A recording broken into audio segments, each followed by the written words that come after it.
Hi friends, welcome to Pendems kitchen. ఈరోజు వీడియోలో చాలా టేస్టీగా ఉండే మా పల్లెటూరి స్పెషల్ పప్పుచారుని ఎలా ప్రిపేర్ చేసుకోవాలో చూపించబోతున్నాను. తప్పకుండా ఈ ప్రాసెస్లో మీరు కూడా ఒక్కసారైనా సరే ట్రై చేసి టేస్ట్ని ఎంజాయ్ చేయండి. సో ఇక ఏమాత్రం ఆలస్యం చేయకుండా సింపుల్గా ప్రిపేర్ చేసుకునే పల్లెటూరి పప్పుచారుని ఎలా ప్రిపేర్ చేసుకోవాలో వీడియోలోకి వెళ్ళి చూసేయండి. ఈ పప్పుచారుని ప్రిపేర్ చేసుకోవడం కోసం నేను ఇక్కడ రైస్ కుక్కర్ కప్పుతో 1 కప్పు కందిపప్పును తీసుకున్నాను. ఇవి వచ్చేసి 100 గ్రాముల వరకు ఉంటాయి అన్నమాట. ఈ కందిపప్పుని 2-3 సార్లు శుభ్రంగా కడిగేసి నీళ్ళన్నీ కూడా తీసేసి ఈ కందిపప్పుని కుక్కర్లోకి వేసుకోండి. నెక్స్ట్ ఇందులోకి మీరు ఏ కప్పుతో అయితే కందిపప్పును వేసుకున్నారో అదే కప్పుతోటి 2 కప్పుల దాకా నీళ్ళని పోసుకొని దీని మీద మూత పెట్టేసి ఈ కందిపప్పుని కనీసం ఒక 15 నిమిషాల పాటు నానపెట్టుకోవాలి. మీకు ఒకవేళ టైం ఉంటే అరగంట సేపు అయినా సరే నానపెట్టుకోవచ్చు. నెక్స్ట్ ఇంకొక గిన్నెని తీసుకొని అందులోకి ఒక పెద్ద నిమ్మకాయ సైజ్ అంతా చింతపండుని వేసుకోండి. ఈ చింతపండుని ఒకసారి శుభ్రంగా కడిగేసి ఆ నీళ్ళన్నీ కూడా తీసేసి మళ్ళీ తిరిగి మీరు తాగే మంచినీళ్ళను పోసుకొని ఈ చింతపండును కూడా నానబెట్టుకోండి. సో ఒక 15 నిమిషాల తర్వాత కందిపప్పు మనకి చక్కగా నానిపోయాయి. ఇప్పుడు ఇందులోకి ఒక మీడియం సైజులో ఉండే ఉల్లిపాయని ఇలా ముక్కలుగా కట్ చేసుకోండి. అలాగే 2 మీడియం సైజులో ఉండే పండిన టమోటాల ముక్కలు, 3 లేదా 4 పచ్చిమిర్చీలని ఇలా ముక్కలుగా కట్ చేసుకొని ఈ ఉల్లిపాయ, టమోటా, పచ్చిమిర్చిని ఈ పప్పులోకి వేసేసుకోండి. నెక్స్ట్ ఇందులోనే 1 రెమ్మ కరివేపాకుని, అలాగే 1/2 టీ స్పూన్ దాకా పసుపు, 1 టీ స్పూన్ దాకా కారాన్ని వేసుకోండి. మీరు ఒకవేళ కారం ఎక్కువగా తింటే ఇంకొక 1/2 టీ స్పూన్ వరకు పెంచుకొని కూడా వేసుకోవచ్చు. నెక్స్ట్ ఇందులోనే 1 టీ స్పూన్ దాకా నూనెను కూడా వేసుకొని ఇవన్నీ కూడా కలిసేటట్లుగా ఒకసారి కలుపుకొని కుక్కర్ మూత పెట్టేసి విజిల్ పెట్టుకొని ఒక 4-5 విజిల్స్ వచ్చేంత వరకు మీడియం ఫ్లేమ్లోనే ఉడికించుకోవాలి. మీరు కందిపప్పుని ఎక్కువసేపు నానపెట్టుకుంటే మనకి పప్పు తొందరగా ఉడికిపోతుంది అన్నమాట.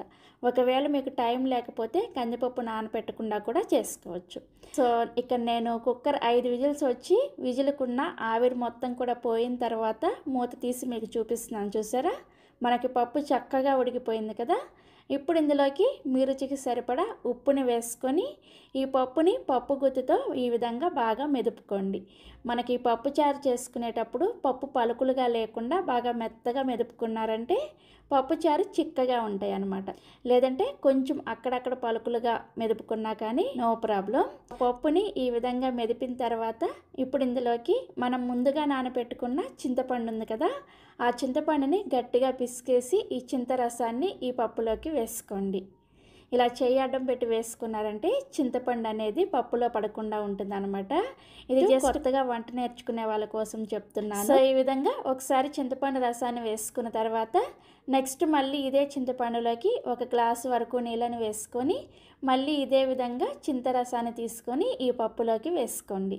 ఇలా 2 సార్లు వేసుకుంటే చింతపండులో ఉన్న సారం అంతా వచ్చేసి మనకి చింతపండు పిప్పి మిగులుతుంది అనమాట. ఈ పిప్పిని పడేసేయండి. సో ఇలా చింతరసాన్ని వేసుకున్న తర్వాత ఒకసారి బాగా కలుపుకొని ఇప్పుడు ఇందులోకి పప్పుచారు కన్సిస్టెన్సీకి తగ్గట్టుగా 1 గ్లాసు నుంచి 1.5 గ్లాసుల వరకు నీళ్ళని వేసుకోండి. మీకు పల్చగా ప్రిపేర్ చేసుకోవాలనుకుంటున్నారో చిక్కగా కావాలనుకుంటున్నారో చూసుకొని దాన్ని బట్టి నీళ్ళని వేసుకోండి. సో ఇలా కావాల్సిన నీళ్ళని వేసుకొని పప్పుచారు కన్సిస్టెన్సీని అడ్జస్ట్ చేసుకొని ఈ కుక్కర్ని తీసుకెళ్ళి మళ్ళీ స్టవ్ మీద పెట్టేసి ఈ పప్పుచారుని బాగా ఒక 5-6 నిమిషాల పాటు మీడియం ఫ్లేమ్లోనే మరిగించుకోండి. సో మనకి ఒక పక్క ఈ పప్పుచారు మరుగుతూ ఉంటాయి. ఈలోపు మనం వేరొక స్టవ్ మీద పప్పుచారుకి కావాల్సిన తాలింపును పెట్టేసుకుందాము. తాలింపు కోసం స్టవ్ మీద ఇలా తాలింపు గిన్నెను పెట్టుకొని అందులోకి 2 టేబుల్ స్పూన్ల దాకా నూనెను వేసుకొని వేడి చేసుకోండి. నూనె వేడైన తర్వాత ఇందులోకి 1 టీ స్పూన్ దాకా పోపు దినుసులను వేసుకోండి. ఆవాలు, మినపప్పు, పచ్చిశనగపప్పు అండ్ జీలకర్ర ఈ 4 కలిపేసి 1 టీ స్పూన్ వేసుకొని వీటిని లో టు మీడియం ఫ్లేమ్లోనే కలుపుకుంటూ కొద్దిగా వేయించుకోండి. సో మనకి పోపు దినుసులు ఇలా కొద్దిగా వేగిన తర్వాత ఇప్పుడు ఇందులోకి ఒక 4-5 వెల్లుల్లి రెబ్బల్ని పైన పొట్టు తీసేసి ఇలా కొంచెం కచ్చా పచ్చాగా దంచుకొని వేసుకోండి. నెక్స్ట్ ఇందులోనే 1 లేదా 2 ఎండుమిర్చిని కట్ చేసుకొని వేసుకోండి. అలాగే ఒక చిన్న ఉల్లిపాయని ఇలా చిన్న చిన్న ముక్కలుగా కట్ చేసుకొని వేసుకొని ఉల్లిపాయ ముక్కలు మెత్తబడేంత వరకు మీడియం ఫ్లేమ్లోనే వేయించుకోండి. సో ఉల్లిపాయ ముక్కలు ఇలా కొంచెం మెత్తబడిన తర్వాత ఇందులోకి ఒక రెమ్మ కరివేపాకును కూడా వేసుకొని కరివేపాకు క్రిస్పీగా వేగి ఉల్లిపాయ ముక్కలు కూడా కొంచెం లైట్గా గోల్డెన్ బ్రౌన్ కలర్ వచ్చేంత వరకు వేయించుకోండి. సో ఉల్లిపాయ ఈ విధంగా రంగు మారిన తర్వాత ఇందులోకి సన్నగా తరిగిన కొత్తిమీర కూడా కొద్దిగా వేసుకొని కలుపుకోండి. ఇలా తాలింపులోనే కొత్తిమీర వేసుకొని కలుపుకోవడం వలన పప్పుచారు చాలా చాలా టేస్టీగా ఉంటాయి. ఇలా కలుపుకొని స్టవ్ ఆఫ్ చేసేసి మనం వేరొక స్టవ్ మీద పప్పుచారుని ఆల్రెడీ బాయిల్ చేసుకుంటున్నాం కదా, ఈ పప్పుచారులోకి ఈ తాలింపుని వేసుకొని కలుపుకోండి. కలుపుకున్న తర్వాత మళ్ళీ ఒక 2 నిమిషాల పాటు ఈ పప్పుచారుని తాలింపుతో పాటే మరిగించుకోవాలి. మీడియం ఫ్లేమ్లో మరిగించుకోండి. ఇలా తాలింపు వేసిన తర్వాత కూడా పప్పుచారుని ఒక 2 నిమిషాల పాటు మరిగించుకున్నారంటే ఈ తాలింపు ఫ్లేవర్ అంతా కూడా పప్పుచారుకు పట్టి చాలా చాలా టేస్టీగా ఉంటాయి. తప్పకుండా పప్పుచారుని తాలింపు వేసుకొని మరిగించుకోండి. సో ఒక 2 నిమిషాల తర్వాత స్టవ్ ఆఫ్ చేసేసి ఈ పప్పుచారుని వేడివేడిగా అన్నంలో కానీ లేదంటే ఇడ్లీలో కానీ దోశలో కానీ వేసుకొని తిని చూడండి.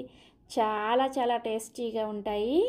చాలా సింపుల్గా ప్రిపేర్ చేసేసుకోవచ్చు ఈ పప్పుచారుని. పప్పుచారు ఎప్పుడు ప్రిపేర్ చేసుకున్నా సరే పులుపు, ఉప్పు, కారం ఇవి 3 కూడా బ్యాలెన్స్గా వేసుకున్నారంటే ఇక దీని ముందు ఏది పనికిరాదు, అంత టేస్టీగా ఉంటాయి. సో ఇక నేను చూపించిన పద్ధతిలో ఒక్కసారైనా సరే ఈ పప్పుచారుని ట్రై చేసి చూడండి. నా స్టైల్లో క్రిస్పీ బంగాళదుంప వేపుడిని ఎలా ప్రిపేర్ చేసుకోవాలో చూసేయండి. ఈ క్రిస్పీ బంగాళదుంప ఫ్రైని ప్రిపేర్ చేసుకోవడం కోసం నేను ఇక్కడ 1/2 కేజీ బంగాళదుంపల్ని శుభ్రంగా కడిగేసి పొట్టు తీసేసుకొని ఇలా ముక్కలుగా కట్ చేసుకొని తీసుకున్నాను. ముక్కలు మరీ చిన్నగా పెద్దగా కాకుండా మీడియం సైజులో కట్ చేసుకొని తీసుకోవాలి.